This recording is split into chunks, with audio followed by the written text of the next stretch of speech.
Okay, I'm going in tonight. We got a large call volume tonight.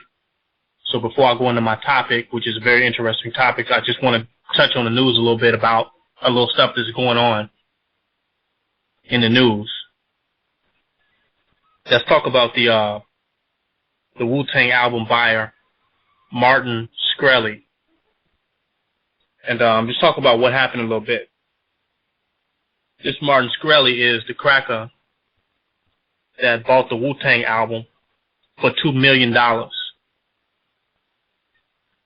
And he's also the same cracker that took some type of particular AIDS medication or AIDS pill for AIDS patients that was $14. And he raised the price to, I believe it was $750. Now he has, his business is within the pharmaceutical industry. So now RZA, let's talk about RZA first. Now, by the way, this Martn Skrelli guy is a Albanian, some type of a cracker. So RZA, for all the Wu-Tang fans out here, supported Wu-Tang, which was kind of on some black nationalism. They had a little 5% spin to their music. They had some consciousness.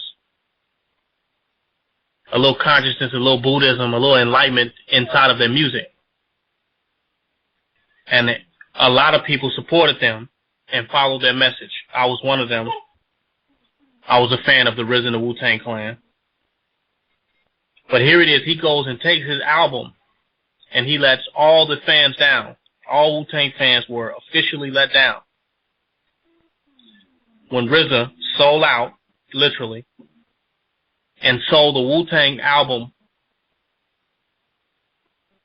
Once Upon a Time in Shaolin to Martn Skrelli for $2 million as an exclusive. So he gave this white devil, this white cracker, this evil white bastard, of which you all can see with him not caring about the sick by raising the prices on his AIDS medication.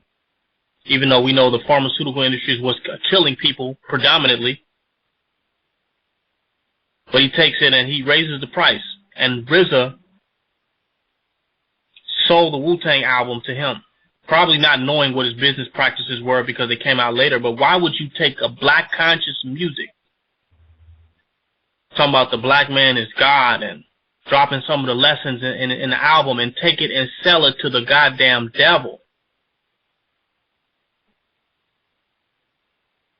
Unbelievable. Forget all his fans, forget the real art, forget the poor, the people that can't afford it, forget all that, and give it right on over to the devil. Because like I told you before, the white man funded hip-hop, the white man backed hip-hop, the white man made hip-hop, and RZA just took it back to the source with this Martn Skrelli guy. Now, after he does this, he makes some disparaging remarks against Martn Skrelli after he discovered what some of his business practices are within the pharmaceutical industry. This is when Martn Skrelli shows his true colors and begins to start a race war of Albanians, crackers, white crackers, against RZA and his entourage and constituency in New York. So now the cracker was saying, you know what, the hell with these niggas, I'm going to war with them. He was just getting ready to go to war. He was just declaring war on RZA because he was mad about the statements that RZA made in regards to him and his business practices. He felt it was unprofessional. He was really hurt by these statements, so he said, well, you know what, I'm going to declare war on this nigga, because he don't know how Albanians get down. We some killers, we some murderers. We don't play. He said, I got a short temper, I don't tolerate nothing. So this cracker was ready to declare war on RZA. Then the next day after he released this declaration of race war against Albanians and blacks in New York, the feds get a hold to him, saying that he participated in some type of fraud or some type of embezzlement, securities frauds, with one of his own companies. He did something that wasn't right. This is after he made the statements against RZA. Now, why? I ask this. Why did this cracker get locked up after he made these statements against RZA? This is very interesting. It makes you question how deep RZA is in the matrix, who he knows, and how deep this rabbit hole actually gets. So after he makes these statements against RZA, declaring this race war, Albanians against blacks, he goes to jail. He has to bond himself out for $5 million. And he has to step down from his one of his pharmaceutical companies. He has to step down as CEO.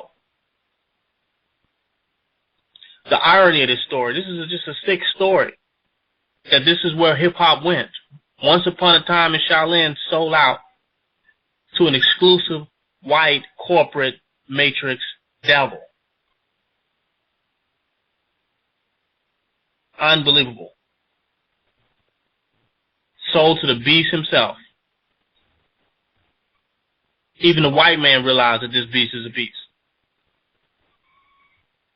This is what happens when you're about money and capitalism.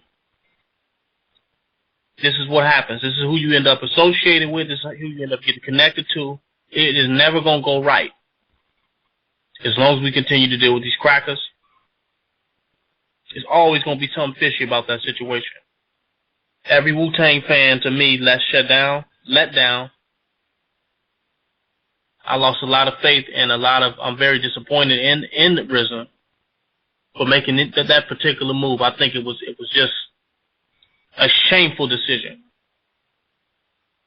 to edify this cracker like this by giving him the only copy of the album and then trusting him that he's not going to share it with nobody, supporting culture banditry. And the cracker said, you know what, even though the contract said that I can't sell it for commercial purposes, I can let people hear it. So it's still going to get out anyway.